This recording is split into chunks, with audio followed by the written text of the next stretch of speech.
إن كنتم تحبون الله فاتبعوني يحببكم الله যদি আল্লাহকে ভালোবাসতে চাও আল্লাহর ভালোবাসার দাবি করো তাহলে আমি রাসূলের অনুসরণ করো ও মুসলমান অনুসরণ তখনই হয় যদি তার প্রতি মহব্বত হয় অনুসরণ তখন হয় যদি তার প্রতি মহব্বত হয় যে যাকে ভালোবাসে সে তাকে অনুসরণ করে আমার ভাইয়েরা তাহলে নবীকে মহব্বত করতে হবে নবীকে ভালোবাসতে হবে আমার নবী বলেন লা ইউমিনু আহাদুকুম হাত্তা ইয়াকুনা আহাব্বা ইলাইহি মিন ওয়ালিদিহি ওয়া ওয়ালাদিহি ওয়ান নাসি আজমাইন নিজের জানের চাইতেও যতক্ষণ পর্যন্ত আমি নবীকে বেশি ভালো না বাসবে ততক্ষণ পর্যন্ত পরিপূর্ণ ঈমানদার হতে পারবে না ও মুসলমান তাহলে আমার জানের চাইতেও নবী আমার বেশি প্রিয় হওয়া লাগবে হ্যাঁ হ্যাঁ হ্যাঁ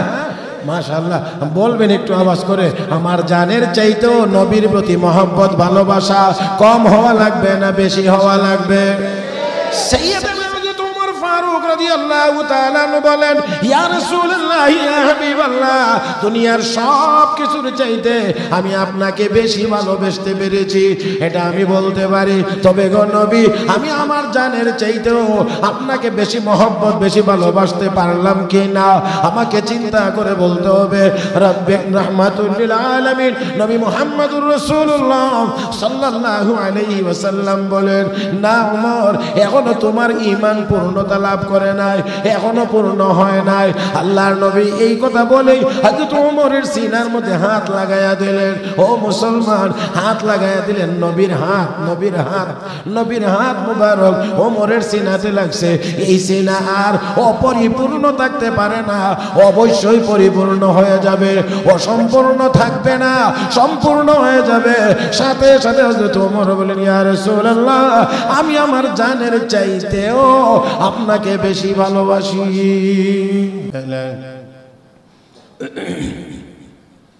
ونشهد أن سيدنا وسندنا وحبيبنا ومولانا محمدا عبده ورسوله صلى الله تعالى عليه وعلى آله وأصحابه وبارك وسلم تسليما كثيرا أما بعد فأعوذ بالله من الشيطان الرجيم بسم الله الرحمن الرحيم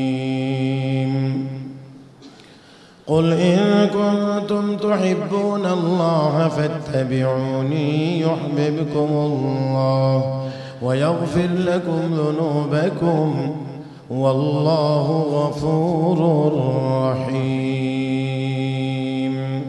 قال رسول الله صلى الله عليه وسلم من أحب سنتي فقد أحبني ومن أحبني كان معي في الجنة صدق الله مولانا العظيم وبلغنا رسوله النبي الأمي الكريم ونحن على ذلك لمن الشاهدين والشاكرين والحمد لله رب العالمين اللهم صل على محمد وعلى آل محمد كما صليت على إبراهيم وعلى آل إبراهيم إنك حميد مجيد اللهم بارك على محمد وعلى آل محمد كما باركت على إبراهيم وعلى آل إبراهيم إنك حميد مجيد محترم মুসল্লিয়ান کرام আল্লাহ রাব্বুল আলামিনের দরবারে শুকরিয়া আদায় করছি যিনি আমাদেরকে দয়া করে মায়া করে মেহেরবানি করে পবিত্র জুমার দিনে জুমার নামাজ আদায়ের উদ্দেশ্যে মসজিদে আসার বসার তৌফিক দান করেছেন মহব্বতের সাথে শুকরিয়া আদায় করি আলহামদুলিল্লাহ আল্লাহ রাব্বুল আলামিন আদম আলাইহিস সালাতু ওয়াস সালাম থেকে শুরু করে আমার আপনার নবীর মাধ্যমে এসে নবুয়তের ধারাবাহিকতা শেষ করেছেন। আদম আলাইহিস সালামকে দিয়ে আল্লাহ শুরু করেছেন, আমাদের নবীকে দিয়ে শেষ করেছেন। তো আদম আলাইহিস সালাম থেকে নিয়ে যত নবী রাসূলগণ দুনিয়াতে আগমন করেছেন, আল্লাহ প্রেরণ করেছেন, সবার প্রতি আল্লাহর পক্ষ থেকে এই নির্দেশনা ছিল, তোমার নবুয়তের কথাও বলবা, আর আমার আখিরি নবী আমার বন্ধুর কথাও, আগমনের কথাও বলবা। সমস্ত পয়গম্বরদেরকে দিয়ে আল্লাহ রাব্বুল আলামিন আমাদের নবীর প্রচারণা চালাইছেন। পৃথিবীর মানুষকে আগেই চিনাইছেন, জানাইছেন, বুঝাইছেন আখিরি জামানার নবী একজন আসবেন। এই নবীর আগমন যখন হবে তখন অন্য কোন নবীর শরীয়ত চলবে না, কেবলমাত্র ওনারই শরীয়ত চলবে, ওনার নির্দেশ চলবে, তাকেই মেনে চলতে হবে। রাসূল করিম সাল্লাল্লাহু আলাইহি ওয়াসাল্লাম এই চাঁদেই রবিউল আউয়ালেই দুনিয়াতে আগমন করেছিলেন। আগমনের মূল বিষয়টাই, শুধু আগমনটাই আমাদের মূল বিষয় না, আগমনের মূল বিষয় হলো আমরা ওনাকে অনুসরণ অনুকরণ করার মাধ্যমে দুনিয়া ও আখিরাতে সফল হব। আল্লাহ রাব্বুল আলামিন নবী প্রেরণ করেছেন, নবীর আগমনকে উপলক্ষ করে আলোচনা করে, মিলাদ শরীফ পড়ে, শুধুমাত্র জিলাপি খাওয়ার জন্য না। রবিউল আউয়াল চাঁদ উঠলে তো অনেকেরই নবীর মহব্বতের খুব বেশি পরিমাণ বাড়তি আগ্রহ দেখা যায়, কিন্তু রবিউল আউয়ালের 12 তারিখ চলে গেলে তারপরে আর খোঁজ খবর পাওয়া যায় না।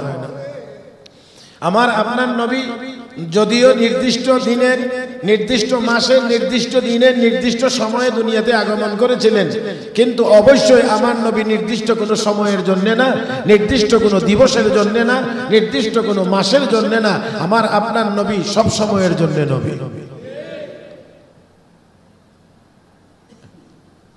নবীকে আল্লাহ রাব্বুল আলামিন এমন গুণ দান করেছেন, এমন চরিত্র দান করেছেন, যা অনুসরণ মানুষের জন্য, উম্মতের জন্য অপরিহার্য। আর শুধুমাত্র অপরিহার্যই না, আমার আপনার নবী ঘোষণা দিয়েছেন, এমনকি ওনার স্ত্রীদেরকে নির্দেশ দিয়ে বলেছেন, দিনে বা রাত্রে, প্রকাশ্যে বা নির্জনে, আমার কাছ থেকে যা জানতে পারো, যা শিখতে পারো, যা বুঝতে পারো, যা দেখো, সব উম্মতকে শিখানোর জন্য প্রকাশ করে দাও। মুহতারাম হাজিরিন, এই জন্যে কি পরিমাণ আদর্শের অধিকারী হবে, স্ত্রীদেরকে বলতে পারেন যে নির্জনেও আমার কাছ থেকে তোমরা যা পাও, যা জানো, যা শিখো, উম্মতের সামনে প্রকাশ করে দাও। কেন এই কথা বলা হয়েছে? মুহতারাম হাজিরিন, স্বামী স্ত্রীর জীবনটা একেবারেই একান্ত জীবন।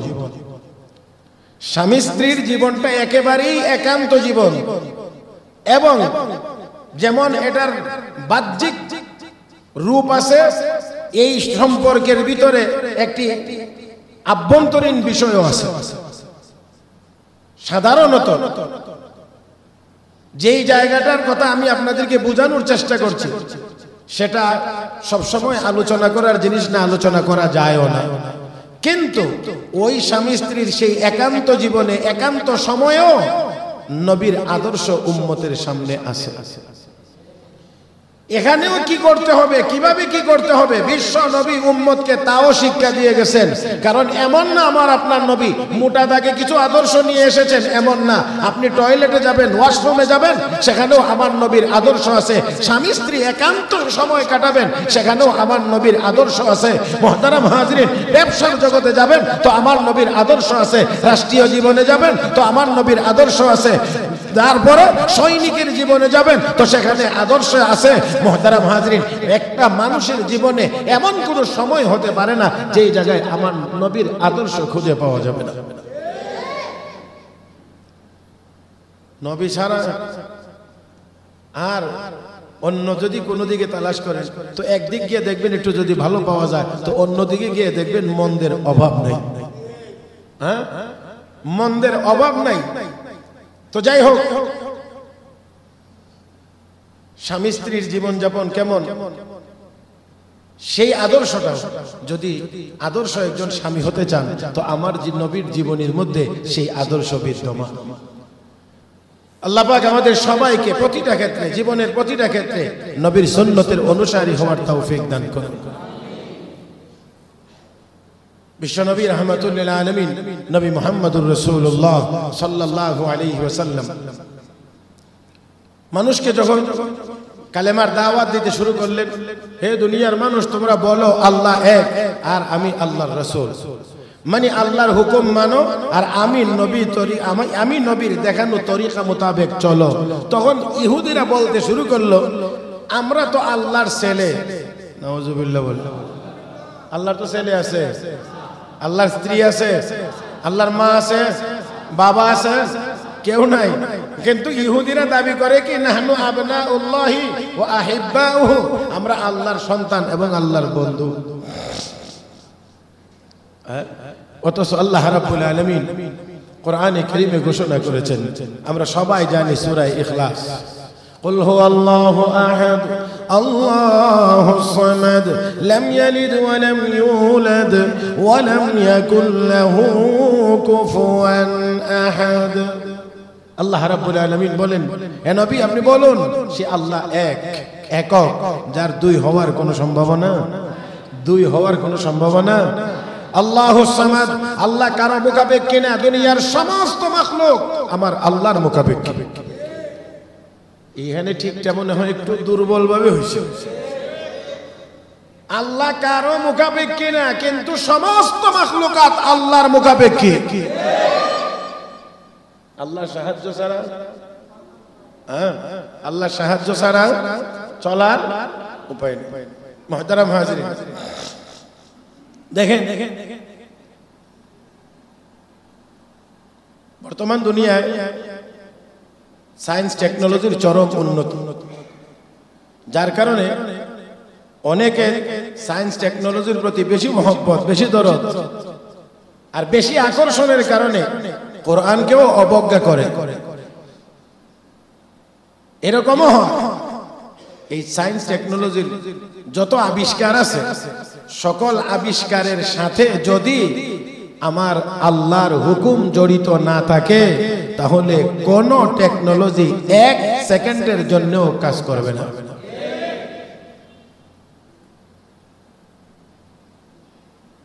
দেখেন বিমান কিসের মাধ্যমে চলে? বিমান কিসের মাধ্যমে চলে? একজনে বলছেন হাওয়ার মাধ্যমে চলে। আসলে সঠিক উত্তরই দিয়েছেন বলে আমার মনে হয় আর কি। হ্যাঁ, অবশ্যই বিমান হাওয়ার মাধ্যমেই চলে, সব বাতাসের মাধ্যমে এটার নিয়ন্ত্রণ। বাকি চলার জন্য হ্যাঁ ইঞ্জিন লাগে, ইঞ্জিন দিয়ে পাখা ঘুরাইতে হয়, বাতাসের ব্যবস্থা করতে হয়, আরো অনেক কিছু। হ্যাঁ, সেই ইঞ্জিন দিয়ে বাতাসকে নিয়ন্ত্রণ করতে হয়, কিন্তু সেই ইঞ্জিন চালাইতে হলে পানি দিলেই চলে। আচ্ছা ধরেন তেলের কথা বাদই দিলাম, পানি দিয়েও যদি চালাইতে হয় তো পানিটা কার? আর তেল দিয়ে চালাইতে হলে তেল। আচ্ছা এবার দেখেন পাখা ঘুরে, এই বাতাসের মাধ্যমে অনেক কিছু নিয়ন্ত্রিত হয়। বলেন দেখি এই বাতাস কার দেওয়া? আল্লাহ। যদি এমন কোন জায়গাতে গিয়ে বিমান পড়ে যায়, পাখা ঘুরে কিন্তু বাতাস পায় না, তাহলে কিন্তু এটা বিমানের জন্য এটা একটা বিপজ্জনক মুহূর্ত। আছে এরকম, অনেক সময় এরকম হয়। মুহতারাম হাজিরিন, তখন পাইলটদেরকে কিছু কার্যক্রম করতে হয়, গতি বাড়াইতে হয়, এই জাতীয় আরো অনেক কিছু আছে। তো দেখেন আল্লাহ রাব্বুল আলামিন যদি বাতাস বন্ধ করে দেন তাহলে বিজ্ঞানের আবিষ্কার এই বিমানও চলতে সক্ষম।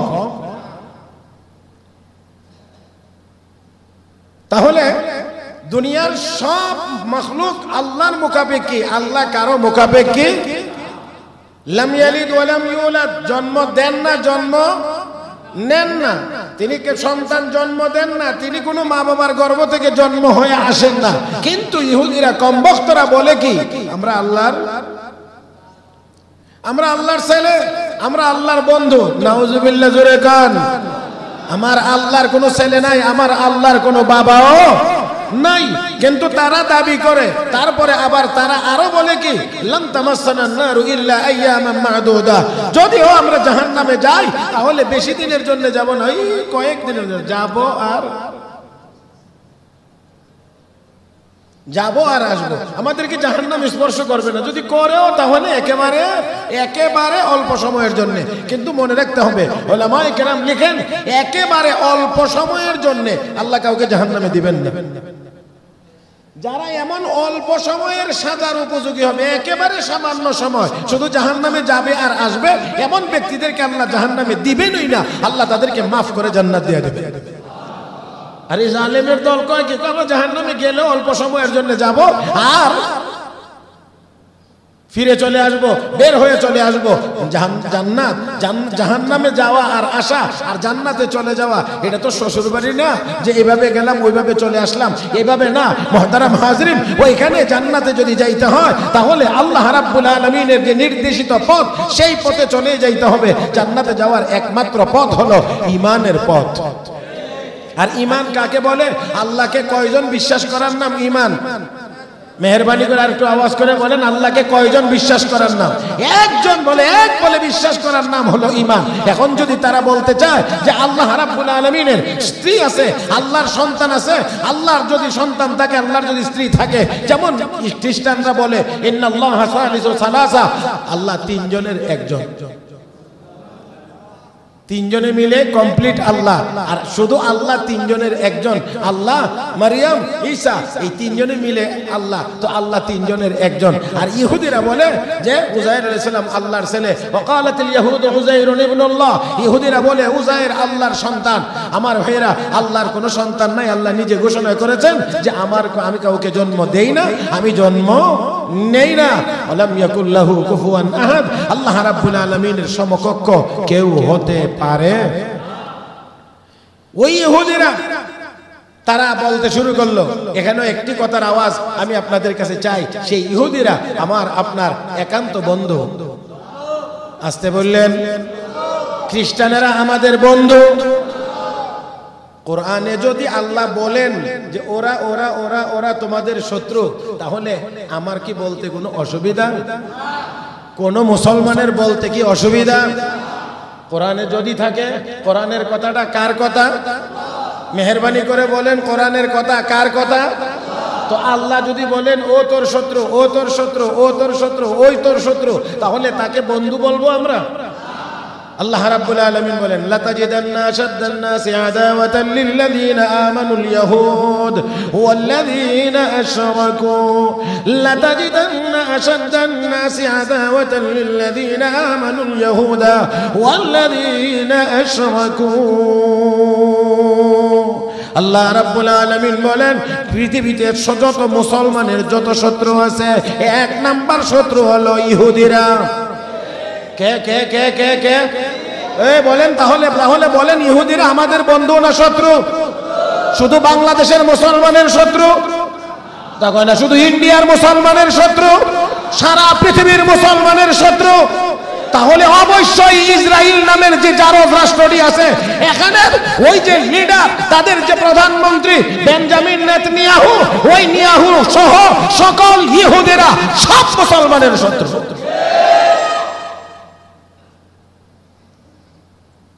শত্রুকে শত্রু মনে করেই বুদ্ধিমানের কাজ।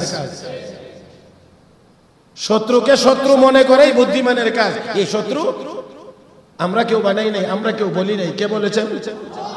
আর যদি ইতিহাস পর্যালোচনা করা হয় তাহলে সবসময় দেখা যাবে তারা আমাদের সাথে শত্রুতামি দেখাইছে, শত্রুতামি করেছে। কখনোই আমাদের কোনো ভালো কিছু করে নাই, কোনো মঙ্গল কিছু করে নাই। আল্লাহ আমাদের সবাইকে বুঝার তৌফিক দান করুন। তারপরে আল্লাহ বলেন, দ্বিতীয় দল, দ্বিতীয় নাম্বারের বড় শত্রুকে, ওয়াল্লাযীনা আশরাকু, যারা মুশরিক, যারা মুশরিক পৌত্তলিক, তারা হলো, কোরআন বলে, আল্লাহ বলেন যে তারা হলো তোমাদের বড় শত্রু। মুহতারাম হাজরিন, তো সেই ইহুদিরা বলে, নাহনু আবনাউল্লাহি ওয়া আহিব্বাউ, আমরা আল্লাহর সন্তান, আমরা আল্লাহর বন্ধু। অতএব আমরা যদি কোনো কাজ করতে হয়, আমরা যদি কোনো কিছু মানতে হয়, ধর্মের কোনো কিছু যদি আমাদের করা লাগে, তাহলে আমরা সরাসরি করব। যেহেতু আমরা আল্লাহর সন্তান, যেহেতু আমরা আল্লাহর বন্ধু, তো আমরা মুহাম্মদকে মানতে যাব কেন? জোরে কোন সাল্লাল্লাহু আলাইহি ওয়াসাল্লাম। আমরা মুহাম্মদুর রাসূলুল্লাহকে কেন মানতে হবে? আমরা আল্লাহর সন্তান, আমরা আল্লাহর বন্ধু, আমরা আল্লাহর নিকটতম লোক। অতএব আমরা কোনো ইবাদত বন্দেগী যদি করতে হয়, সরাসরি আল্লাহর ইবাদত করব। মুহাম্মদকে মানার দরকার কি? আমার আল্লাহ কয় না, না, হবে না। কুল ইন কুনতুম তুহিব্বুনাল্লাহ ফাত্তাবিউনি ইউহিব্বুকুমুল্লাহ ওয়া ইয়াগফির লাকুম যুনুবাকুম ওয়াল্লাহু গফুরুর রহিম। হে নবী, আপনি বলে দিন, ইন কুনতুম তুহিব্বুনাল্লাহ, যদি তোমরা আল্লাহকে ভালোবাসো, তাহলে ফাত্তাবিউনি, আমি রাসূলের অনুসরণ করো। কে বলে দিয়েছেন? আল্লাহ রাব্বুল আলামিন তাদের এই কথার জবাবি আয়াত নাজিল করেছেন। আল্লাহ বলেন, হাবিব আপনি জানায় দেন, যদি তারা আমাকে ভালোবাসে, যারা বলবে আমরা আল্লাহকে ভালোবাসি, তারা যেন আপনার অনুসরণ করে। ও মুসলমান, অতএব নবীর অনুসরণ ছাড়া আল্লাহর প্রিয় হওয়া যায়? ইহুদিরা বলতো সরাসরি করবো, আমরা ডাইরেক্ট, কেন ওনাকে অনুসরণ করতে হবে? আল্লাহ কয় না, আমার হাবিবের অনুসরণ ছাড়া হবে না, হবে না। অফিসিয়াল অনেক কাগজে সই লাগে, সিল লাগে, হয় না রে? সিল লাগে, সই লাগে। সিল না থাকলেও অনেক সময় হয় না, শুধু সই দিয়া হয় না, সিল লাগে। আমার ভাইয়েরা, তো যত ইবাদত বন্দেগী আমরা করি না কেন, এখানে আমার আপনার নবীর সুন্নতের সিল লাগে, না হইলে ইবাদত আল্লাহর দরবারে কবুল হয় না, আল্লাহ রাব্বুল আলামিনের দরবারে কবুল হয় না। মনে রাখতে হবে, নবীর তরিকা মোতাবেক যে ইবাদত হবে, এটার নামই সুন্নত, মানে ওই পদ্ধতিটার নাম হলো সুন্নত। আর মন গড়া পদ্ধতিতে ধর্মের কোনো কাজ যদি কেউ করে, তাহলে এটার নাম বেদাত। মন গড়া পদ্ধতিতে ধর্মীয় কোনো কাজ করার নাম। তো দেখেন, আল্লাহ রাব্বুল আলামিন বলেন, কুল ইন কুনতুম তুহিব্বুনাল্লাহ ফাত্তাবিউনি ইউহিব্বুকুমুল্লাহ। দুনিয়ার মানুষ, তোমরা যদি আল্লাহকে ভালোবাসো, তাহলে আমি রাসূলের অনুসরণ করো। করলে কি হবে?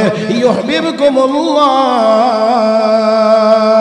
তোমাদেরকেও ভালোবাসবেন কে? আর মহব্বতে কে? আমার ভাইয়েরা, আল্লাহ রাব্বুল আলামিন যদি কাউকে ভালোবাসেন, আল্লাহ যদি কাউকে মহব্বত করেন, তাহলে দুনিয়ার কোন ব্যক্তি, কোন গোষ্ঠী, কোন দেশ, কোন রাষ্ট্র, কোন প্রভাবশালী কেউ ওই লোকটার কোনো ক্ষতি করতে পারে? ইউহিব্বুকুমুল্লাহ, আল্লাহ তাকে ভালোবাসেন। হাদিস শরীফে আছে, আল্লাহ রাসূল সাল্লাল্লাহু আলাইহি ওয়াসাল্লাম বলেন, আল্লাহ যদি কাউকে ভালোবাসেন, তাহলে আল্লাহ জিবরাইল ফেরেশতাকে ডাকেন, ডেকে বলেন, জিবরাইল, আমি অমুক, তার বাবার নাম অমুক, অমুক এলাকা, এই এলাকার অমুকের ছেলে অমুককে আমি আল্লাহ নিজে ভালোবাসি, তুমি জিবরাইলও ভালোবাসো। তো আল্লাহ নিজে মহব্বত করেন, তারপরে জিবরাইলকে বলেন তুমি মহব্বত করো, আর আসমানের সকল ফেরেশতাদের মধ্যে ঘোষণা দিয়ে দাও যে এই লোকটাকে আল্লাহ ভালোবাসেন, আমি জিবরাইলও ভালোবাসি, অতএব আসমানের ফেরেশতারা সবাই তোমরা ভালোবাসো। তো আসমানের ফেরেশতারা তাকে মহব্বত করতে থাকে, ভালোবাসতে থাকে। নবী বলেন, ওই আসমানওয়ালাদের মহব্বত আস্তে আস্তে আস্তে আস্তে করে জমিনওয়ালাদের কলবে আল্লাহ ঢেলে দেন। তখন জমিনওয়ালারাও তাকে মহব্বত করতে থাকে। মুহতারাম হাজরিন, কতটুকু পরিমাণ! হযরত আখতাস মাওলানা শাইখুল হাদিস মুফতি জারওয়ালি খান রাহমাতুল্লাহি আলাইহি, তিনি বলেন যে আমি রাস্তা দিয়ে হাঁটছি, হঠাৎ করে দেখি পিছন দিকে একটি সাপ। সাধারণত সাপকে সবাই একটু ভয় করে, হ্যাঁ, সাপ। তো ভাবলাম একটু দ্রুত গতিতে হেঁটে চলে যাই, একটু দ্রুত গতিতে হাঁটতে লাগলাম, কিন্তু তাকায় দেখি তারপরেও সাপ আমার কাছাকাছি চলে আসতেছে। আমার কাছে মনে হচ্ছে যে সে আমাকে ধ্বংসন করবে। তারপর কি করব? কিছু দোয়া কালাম পড়লাম, যা জানা ছিল তা পড়লাম। সাপ যখন দেখি একেবারেই কাছাকাছি চলে আসছে, তখন কোরআন শরীফের আয়াত, তিলকা হুদুদুল্লাহ ফালা তা'তাদুহা, এটা আল্লাহর দেওয়া সীমানা, এটা অতিক্রম করবে না। এই আয়াত পড়ে মাটিতে আমি একটা দাগ দিলাম, রেখা টানলাম, বললাম তিলকা হুদুদুল্লাহ, এটা আল্লাহর দেওয়া সীমানা, এই সীমানা ফালা তা'তাদুহা, এই সীমানা লঙ্ঘন করবে না, অতিক্রম করবে না। যখন আমি এই আয়াত পড়ে জমিনে এই দাগ টানছি, তারপরে সাপ এই দাগ আর অতিক্রম করে নাই, এখানে এসে দাঁড়িয়ে গেছে।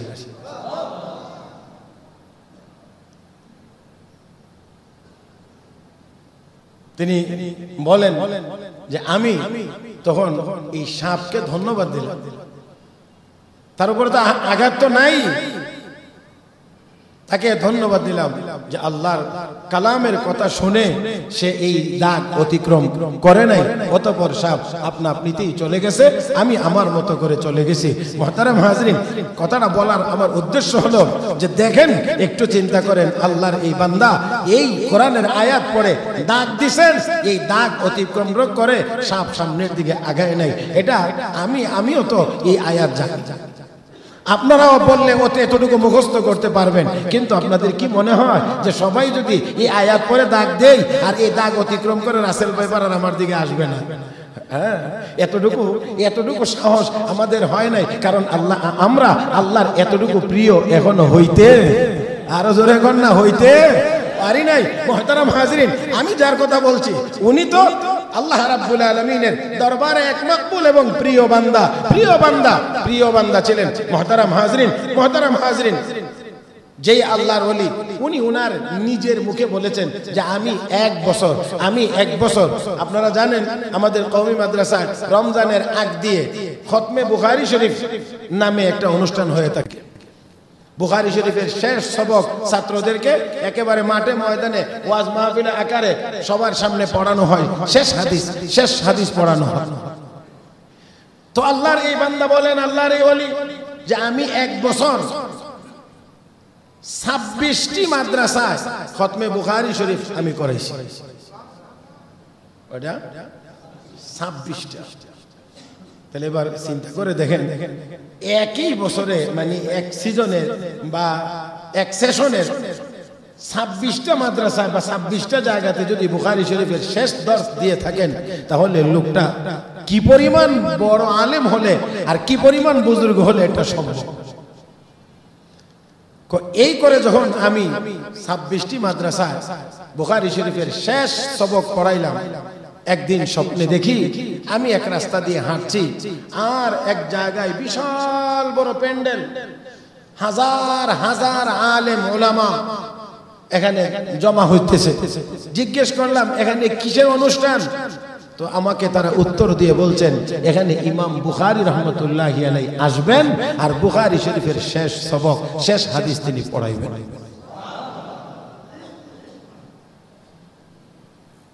তখন ইমাম বুখারী আসবেন, আমিরুল মুমিনিন ফিল হাদিস, হাদিসের জগতে তিনি আমিরুল মুমিনিন, হাদিসের জগতে তিনি সকল মুহাদ্দিসিনদের আমির।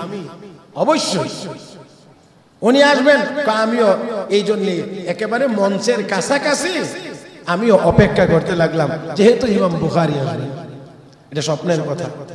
উনি বলছেন কিছুক্ষণের মধ্যেই ইমাম বুখারী রহমতুল্লাহ আলাইহি চলে আসলেন, স্বপ্ন জগতে ওনার জিয়ারত হয়েছে, আমাকে নিয়ে মঞ্চে উঠলেন। অতঃপর উঠে বলতে আছেন, মুফতি সাহেব আজকে বুখারী শরীফের শেষ সবক আমি বসে থাকবো, আপনি পড়াইবেন।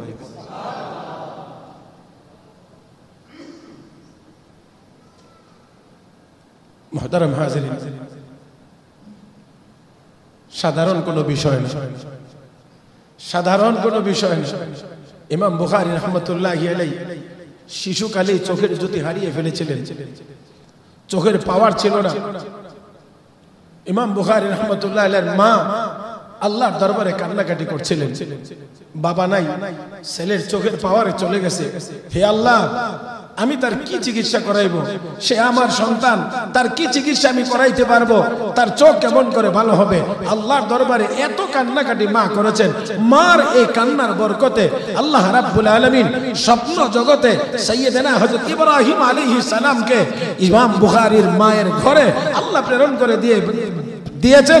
ইমাম বুখারী রাহমাতুল্লাহ আলাইহির ঘরে এসে হযরত সাইয়্যিদনা ইব্রাহিম আলাইহিস সালাম বলছেন, হে ইসমাঈলের মা, টেনশনের কোনো কারণ নাই, টেনশনের কোনো কারণ নাই, তোমার ছেলের চোখ ভালো হয়ে যাবে, আমি হাত তোলায়া দিয়ে গেলাম, তার চোখ ভালো হয়ে যাবে। স্বপ্নের ভিতরে সাইয়্যিদনা ইব্রাহিম আলাইহিস সালাম হাত তোলায়া দিয়েছেন, ঘুম থেকে উঠে দেখেন সন্তানের চোখ ভালো হয়ে গেছে।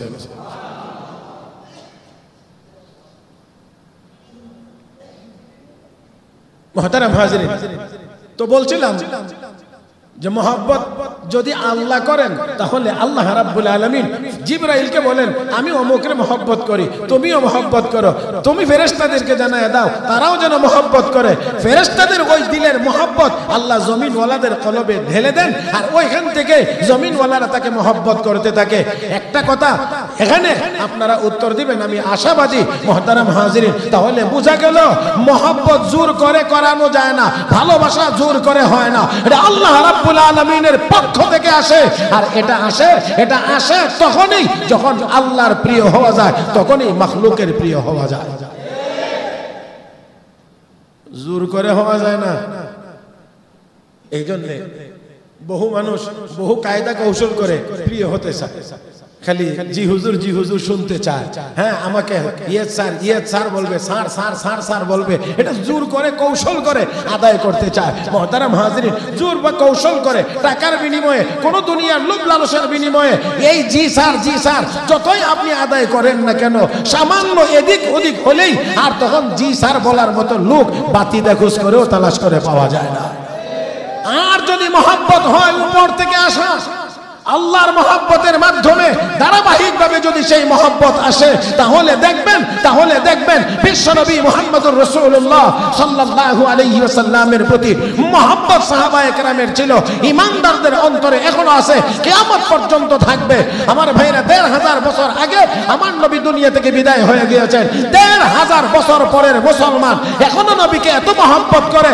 আমার নবীর শানে বেয়াদবিমূলক কোনো কথা যদি ফ্রান্সের জমিনে হয়, বাংলার মুসলমান লাফায়া ওঠে। আমেরিকার জমিনে হইলে বাংলাকে মেনে নেওয়া যায় না। মুহতারাম হাজিরিন, ফ্রান্সের প্রেসিডেন্ট হইলেও রক্ষা পায়। আসুন,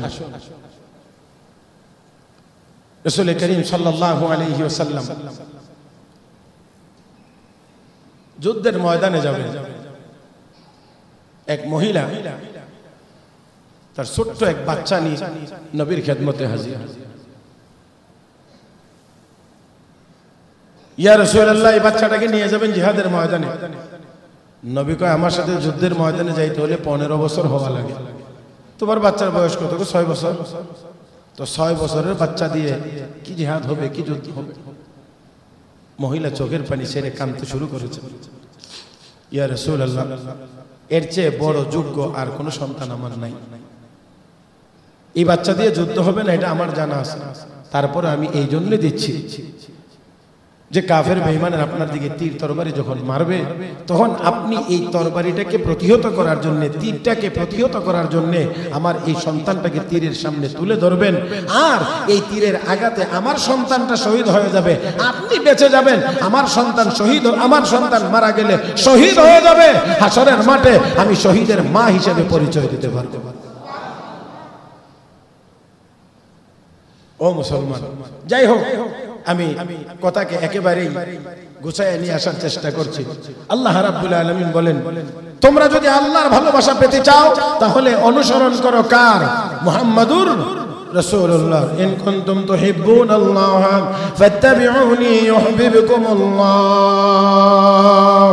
যদি আল্লাহকে ভালোবাসতে চাও, আল্লাহর ভালোবাসার দাবি করো, তাহলে আমি রাসূলের অনুসরণ করো। ও মুসলমান, অনুসরণ তখনই হয় যদি তার প্রতি মহব্বত হয়। অনুসরণ তখন হয় যদি তার প্রতি মহব্বত হয়। যে যাকে ভালোবাসে সে তাকে অনুসরণ করে। আমার ভাইয়েরা, তাহলে নবীকে মহব্বত করতে হবে, নবীকে ভালোবাসতে হবে। আমার নবী বলেন, লা ইউমিনু আহাদুকুম হাত্তা ইয়াকুনা আহাব্বা ইলাইহি মিন ওয়ালিদিহি ওয়া ওয়ালাদিহি ওয়ান নাসি আজমাইন। নিজের জানের চাইতেও যতক্ষণ পর্যন্ত আমি নবীকে বেশি ভালো না বাসবে, ততক্ষণ পর্যন্ত পরিপূর্ণ ঈমানদার হতে পারবে না। ও মুসলমান, তাহলে আমার জানের চাইতেও নবী আমার বেশি প্রিয় হওয়া লাগবে। হ্যাঁ হ্যাঁ হ্যাঁ, মাশাআল্লাহ বলবেন একটু আওয়াজ করে, আমার জানের চাইতেও নবীর প্রতি মহব্বত ভালোবাসা কম হওয়া লাগবে না বেশি হওয়া লাগবে?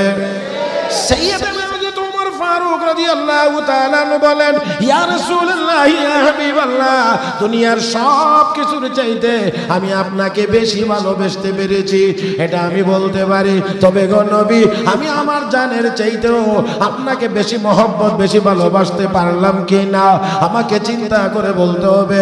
রাব্বি রাহমাতুল লিল আলামিন নবী মুহাম্মদুর রাসূলুল্লাহ সাল্লাল্লাহু আলাইহি ওয়াসাল্লাম বলেন, না ওমর, এখনো তোমার ঈমান পূর্ণতা লাভ করে নাই, এখনো পূর্ণ হয় নাই। আল্লাহর নবী এই কথা বলেই হযরত ওমরের সিনার মধ্যে হাত লাগায়া দিলেন। ও মুসলমান, হাত লাগায়া দিলেন, নবীর হাত, নবীর হাত, নবীর হাত মুবারক ওমরের সিনাতে লাগছে। এই সিনা আর অপরিপূর্ণ থাকতে পারে না, অবশ্যই পরিপূর্ণ হয়ে যাবে, অসম্পূর্ণ থাকবে না, সম্পূর্ণ হয়ে যাবে। সাথে সাথে হযরত ওমর বলেন, ইয়া রাসূলুল্লাহ, আমি আমার জানের চাইতেও আপনাকে বেশি ভালোবাসি। রাসূল বলেন, আল আন তাম্মা ঈমানুকা ইয়া ওমর। হে ওমর, এখন তোমার ঈমান পূর্ণতা লাভ করেছে। তাহলে একটু বলেন, নিজের জানের চাইতে মহব্বত সমান হইলে ঈমানদার পূর্ণ, না বেশি হইলে? বেশি হইলে। মহব্বত যত বেশি হবে অনুসরণ তখনই তত বেশি হবে। মহব্বত যদি হবে না তাহলে অনুসরণও হবে না। ইন্নাল মুহিব্বা লিমান ইউহিব্বু মুতিউ, যে যাকে ভালোবাসে সে তাকে অনুসরণ করে। এবারে আসেন আল্লামা ফখরুদ্দীন মুরাদাবাদী রাহমাতুল্লাহি আলাইহি, দারুল উলুম দেওবন্দ মাদ্রাসা শেখুল হাদিস, শেখুল আরব ওয়াল আজম, আওলাদ রাসূল সৈয়দ হুসাইন আহমদ মাদানী রাহমাতুল্লাহি আলাইহির ইন্তিকালের পরে হযরত আকদাস মাওলানা ফখরুদ্দীন মুরাদাবাদী রাহমাতুল্লাহি আলাইহি দারুল উলুম দেওবন্দ মাদ্রাসার শেখুল হাদিস নিযুক্ত হয়েছে। তিনি ইজাহুল বুখারী নামে বুখারী শরীফের ব্যাখ্যাও লিখেছেন। সেখানে তিনি লিখেছেন, একজন মানুষ আর একজন মানুষকে ভালোবাসে চারটি কারণের যে কোনো একটা কারণে। কয় কারণে? চারটার যে কোনো একটা। যদি দুইটা থাকে তবে ভালো, তিনটা হইলে আরো ভালো, চারটা হইলে তো সবই ভালো। মানে চারটার যে কোনো একটার কারণে মানুষ মানুষকে ভালোবাসে। মুহতারাম হাজরিন, এক নাম্বার সৌন্দর্য। সুন্দর যদি হয় তাহলে সুন্দরের কারণে একজন আরেকজনকে ভালোবাসে। নাম্বার দুই সৌন্দর্য, এক নাম্বার জামাল, দুই নাম্বার হলো কামাল, গুণাবলীর কারণে একজন আরেকজনকে ভালোবাসে। তিন নাম্বার হলো কারাবত, আত্মীয়তা। যদি আত্মীয় হয় তাহলে আত্মীয়তার কারণে মানুষ মানুষকে ভালোবাসে, মহব্বত করে। চার নাম্বার হলো ইহসান, দয়া বা দান খয়রাত, দান দক্ষিণা, এইগুলো যদি করে তাহলে ওই মানুষটাকেও মানুষ ভালোবাসে। মুহতারাম হাজরিন, এবার দেখেন, সন্তান কালো, বিশ্রী, কুশ্রী, কিন্তু তারপরেও মায়ের কি আদরের আর মহব্বতের কোনো অভাব আছে? হ্যাঁ, না, মোটেও না। মায়ের চোখে সন্তানের নাক যে সেপটা হয়ে রয়েছে এটা ধরা পড়ে না। কথা কথা, চামড়া যে কালো, দেখেন আমার জানা মতে আল্লাহর এক বান্দার একটা বাচ্চা প্রতিবন্ধী, বাচ্চাটা মেয়ে। মেয়ে হওয়ার কারণে হাঁটতে পারে না, কথাও বলতে পারে না। তাহলে এই বাচ্চাটা যতই বড় হইতেছে মা বাবার জন্য কষ্টের পরিমাণ বাড়তেছে। ওনার এক মহব্বতের মানুষ, ওনার এক মহব্বতের মানুষ, মহব্বতের কারণেই এই কথাটা বলছিলেন যে আল্লাহ মেয়েটাও দিল, এটা হাঁটতেও পারে না, কথাও বলতে পারে না, এমন অসুস্থ আল্লাহ বানায় দিলেন, তার চেয়ে আল্লাহ যদি নিয়ে যেতেন তাহলে ভালো হইতো। কথাটার বাহ্যিক অবস্থাটা কিন্তু একেবারেই দরদ মাখা, আসলে কিন্তু অন্য কোনো দৃষ্টিতে না, আসলে মহব্বত নিয়েই কথাটা বলছে। কারণ এই মেয়েটা বড় হইলে হাঁটতে পারবে না, কথা বলতে পারে না, সে অবশ্যই চলাফেরার ক্ষেত্রে আরেকজনের মুখাপেক্ষী হবে। কেন এই কথা বলছে? ওই মেয়ের বাবা এমন অবস্থা, এমন কান্না, ভাই আপনি আমার মেয়েটা মরে যাক এটা চাইলেন, আমার মেয়েটা মারা যাক আপনি কথাটা কেমনে বললেন? কান্না শুরু করছে আর বলতেছে যে আপনি এটা কিভাবে বললেন, কেমনে বলতে পারলেন যে আমার মেয়েটা মারা যাক? তাহলে এবার চিন্তা করে দেখেন, হাঁটতে যে পারে না, কথা যে বলতে পারে না, এটা কিন্তু বাবার কাছে এটা মনে হচ্ছে না, মায়ের কাছে এটা মনে হচ্ছে না, বাবার কাছে মায়ের কাছে তার সন্তান, এই জন্য মহব্বত একটুও কম হচ্ছে না, বরঞ্চ ক্ষেত্র বিশেষ যেন আরো বেশি হচ্ছে। তাহলে দেখেন এই আত্মীয়তার কারণে মহব্বত হয়, আত্মীয়তার কারণে, এই কারণে যে সে আমার আত্মীয়। মুহতারাম হাজরিন, মহব্বত হয় দান খয়রাতের কারণে। কেউ যদি কাউকে কোনো কিছু দেয় সেই জন্য ওই লোকটাকে সে মহব্বত করে।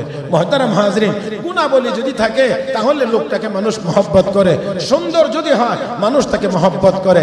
আমি আপনাদেরকে বলি, সাধারণত মানুষের মধ্যে একটা থাকলে তিনটা থাকে না, দুইটা থাকলে দুইটা থাকে না, তিনটা থাকলে একটা থাকে না, একটা থাকে দুইটা থাকে, কিন্তু আমার আপনার নবীর মধ্যে সবগুলো আছে। এবং আছে শুধু মানে কিছু কিছু না। আল্লাহ আস্তে গন্ধে নাকি আমি কথাটা বুঝাইতে পারি নাই মনে হয়। চারটা কারণের যে কোনো একটা কারণে একজন মানুষ আর একজনকে ভালোবাসে, কারো মধ্যে একটাই থাকে, কারো মধ্যে দুইটা থাকে, এর বেশি থাকে না। মুহতারাম হাজরিন, কিন্তু আমার আপনার নবীর মধ্যে একসাথে সবগুলো আছে এবং পরিপূর্ণ ভাবে আছে। আমি এত লম্বা করে বলতে পারবো না। আমার আপনার নবীর সুন্দরের চাইতে, আমার আপনার নবীর চাইতে সুন্দর কোনো মানুষ পৃথিবীতে আসে নাই, আমার আপনার নবীর চাইতে সুন্দর কোনো মানুষ পৃথিবীতে কোনোদিন আসবেও। তাহলে সৌন্দর্যের কারণে যদি মহব্বত করতে হয়, ভালোবাসতে হয়, তাহলে সবচেয়ে বেশি ভালোবাসা পাওয়ার হকদার আমার আপনার নবী মুহাম্মদুর রাসূলুল্লাহ সাল্লাল্লাহু আলাইহি ওয়াসাল্লাম। নবীর সৌন্দর্য এক লম্বা আলোচনার বিষয়, শুধু সৌন্দর্য। আরে ভাই আমি জানি বা কতটুকু? আমি না, আমার চেয়ে যারা বড় আছেন তারাই বা জানেন কতটুকু, বলবেন কতটুকু, যতটুকু জানেন বলবেন তো তার ভিতর থেকে। তারপর আবার আরেকটা কথা আছে, আমরা যে যতটুকু জানি সবটা কি প্রকাশ করতে পারি? আল্লাহ, জানি অনেক কিছু, কিন্তু বক্তৃতা দিতে উঠলে কি সব বলতে পারি? অনেক কথাই বাদ পড়ে যায়। আপনি যতই চিন্তা করেন আজকের বক্তব্যটা এমনি এমনি এমনি এমনি এমনি এমনি একেবারে গুছাইয়া গেছাইয়া সুন্দর করে টান টন দিয়ে করবো, কেউ স্টেজে উঠলে দেখবেন অর্ধেকও আইসে না, বাকি অর্ধেক যে কোন দিকে গেছে খবরও পাওয়া যায় না, ঠিক না? যতটুকুই জানি বলতে পারবো কতটুকু। মুহতারাম হাজরিন, তো এরপরে বলছি আমার আপনার নবীর সৌন্দর্যের বিষয়টা সম্পূর্ণরূপে আলাদা। তবে আমি একটি মৌলিক কথা বলতে চাই, আমার আপনার নবীর উপর এসে নবুয়ত শেষ, আর কোন নবী? তাহলে আমার আপনার নবীর উপর এসে নবুয়ত শেষ, খতম। কিতাবে লিখে আমার আপনার নবীর উপরে এসে হুসন জামাল তথা সৌন্দর্য খতম, মানে আর সৌন্দর্য উপরে উঠবে না। তার মানে হলো আমার নবীর আগেও কোনো মানুষ নবীর মতো সুন্দর ছিল না, আমার নবীর পরেও আর এমন সুন্দর কোনো মানুষ দুনিয়াতে আসবে। কারণ সৌন্দর্য বাড়তে বাড়তে বাড়তে বাড়তে বাড়তে বাড়তে বাড়তে বাড়তে আমার নবী পর্যন্ত এসে সৌন্দর্য বাড়তে বাড়তে বাড়তে বাড়তে আমার নবী পর্যন্ত এসে শেষ। তাহলে ওই আদম আলাইহিস সালাম থেকে যদি ধরেন, তাহলে এখান থেকে সৌন্দর্য যদি উপরের দিকে উঠতে থাকে, তাহলে উঠতে উঠতে উঠতে উঠতে আমার নবী পর্যন্ত গিয়ে উঠেছেন। এখানে ওঠার পরে আর উপরে উঠবে, তাহলে আগেও নাই পরেও নেই। মুহতারাম হাজরিন, আমার আপনার নবী জান্নাত মেরাজ থেকে ঘুরে এসে বলছেন ইউসুফ নবীর সাথে আমার সাক্ষাৎ হয়েছে আসমানে। ইউসুফ আলাইহিস সালামের সাথে সাক্ষাৎ হয়েছে তৃতীয় আকাশে। তো ইউসুফ আলাইহিস সালামকে দেখে আল্লাহ রাসূল বলছেন সৌন্দর্যকে দুই ভাগ করে এক ভাগ আল্লাহ একলা ইউসুফ নবীরে দিয়েছে না। সুবহানাল্লাহ। কালকে আমরা এই বর্তমান সময়ে একটুখানি আমরা লাল হইলে ইউসুফ আলাইহিস সালামকে অর্ধেক সৌন্দর্য একা আর বাকি যে অর্ধেকটা এটারে ভাগ করে দিছে। এখন চিন্তা করেন 800 কোটি মানুষ বর্তমানে, আপনি কদ্দুর পয়সা আরো যত মানুষ গেছে এর ধরেন, আরো যত মানুষ আসবে তাদেরকেও ধরেন, সবটা মিলাইয়া 50% যেটা আছে এটারে আবার ভাগ করতে করতে সলোমউদ্দিন একটু, কলমউদ্দিন একটু, আব্দুর রহমান একটু, আব্দুর রহিম একটু, জিবুন নেসারে একটু, ফয়জুল নেসারে একটু, একটু একটু করতে করতে সবাইরে দেওয়া হয়েছে। এবার গিয়া দেখেন অবস্থা কোথায় দাঁড়াইছে, সৌন্দর্য কদ্দুর আপনি পাইছে। এখন কথা হলো, ইউসুফ আলাইহিস সালামকে যদি অর্ধেক দিয়া লাগে, বাকিটা যদি বন্টন করে আমরা সবাইরে দিয়ে থাকে, তো আমরা নবীরে কোনটা দিছি? যদি অর্ধেকের মধ্যে হয় তাহলে আমাদের নবীর চাইতে ইউসুফ নবী সুন্দর বেশি হয়। যদি অর্ধেকের মধ্যে আমরা নবী হন তাহলে ইউসুফ নবীর চাইতে আমাদের নবী সুন্দর কম হন। মুহতারাম হাজিরিন, না, ব্যাপারটা আসলে এমন না। এই কথাটার অর্থ হলো মুতাকাল্লিম আপনি কালাম সে বাজ রাহতা है।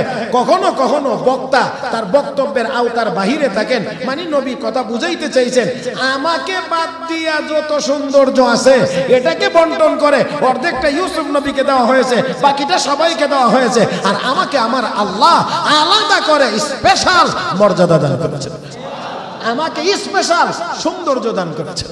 সুবহানাল্লাহ। আর একটু মহব্বত, মর্যাদা যেমন দিয়েছেন স্পেশাল সৌন্দর্য দিয়েছেন আল্লাহ। আমি আপনাদেরকে কতটুকু বুঝাইতে পারবো তা জানি। আমার আপনার নবীর ইজ্জতের হেফাজত যেমন আল্লাহ করেছেন, আমার আপনার নবীর ইজ্জতের হেফাজত যেমন করে আল্লাহ করেছেন, ঠিক তেমনি ভাবে আমার আল্লাহ আমার আপনার নবীর সৌন্দর্যকেও গোপন পর্দার মাধ্যমে সংরক্ষণ করেছেন। উম্মতের সামনে যদি নবীর সবটা সৌন্দর্য প্রকাশ করে দেওয়া হইতো তাহলে উম্মত সহ্য করতে পারতো না, উম্মত কাজকর্ম করতে পারতো না। এই জন্য আল্লাহ গোপন পর্দার মাধ্যমে আমার আপনার নবীর সৌন্দর্যকে সংরক্ষণ করে রেখেছেন, নিয়ন্ত্রণ করে রেখেছেন। তারপরেও যতটুকু প্রকাশ হয়েছে, হযরত হাসান ইবনে সাবিত রাদিয়াল্লাহু তাআলা আনহু নবীর সাহাবীদের মধ্যে বিশিষ্ট কবি ছিলেন, তার জন্য আলাদা একটা মিম্বর ছিল, যেই মিম্বরে দাঁড়িয়ে হযরত হাসান ইবনে সাবিত যারা নবীর বিরুদ্ধে কবিতার মাধ্যমে আঘাত করত, নবীকে আঘাত করত কবিতার মাধ্যমে, হাসান ইবনে সাবিত ওই মিম্বরের উপরে দাঁড়িয়ে সেই কবিতার জবাব কবিতার মাধ্যমে দিতেন। আল্লাহ, আস্তে আস্তে তাহলে বোঝা গেল ইসলামের উপরে, নবীর উপরে, আমার আল্লাহর উপরে, কোরআনের উপরে আক্রমণ যেই ধরনের হবে জবাব সেই ধরনের হবে। ঠিকটা আরো জোরে কর।